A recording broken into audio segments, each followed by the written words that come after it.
Video, I'm going to give you the answer for this question. The question is, in 1947, what president inaugurated the White House bowling alley? Well, now I'll give you the answer for this question, and the correct answer for the question is Harry S. Truman. So that is the answer for the question.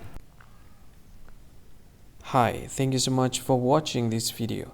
If you find this video is very useful, you can help this channel to grow by subscribing this channel.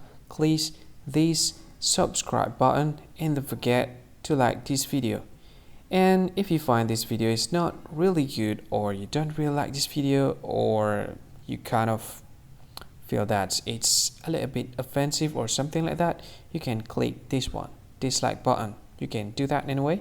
And if you want to share this video with your friend, you can share it by clicking this share button, and you can share it to any social media that you wish that is currently available at this time, like Facebook, Twitter, LinkedIn, and many others, right?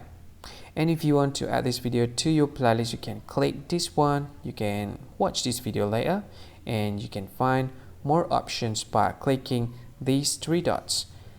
And yeah, don't forget to subscribe. I think that's all of it. Thank you so much for watching this video, and see you again in another video. Bye bye. See you again.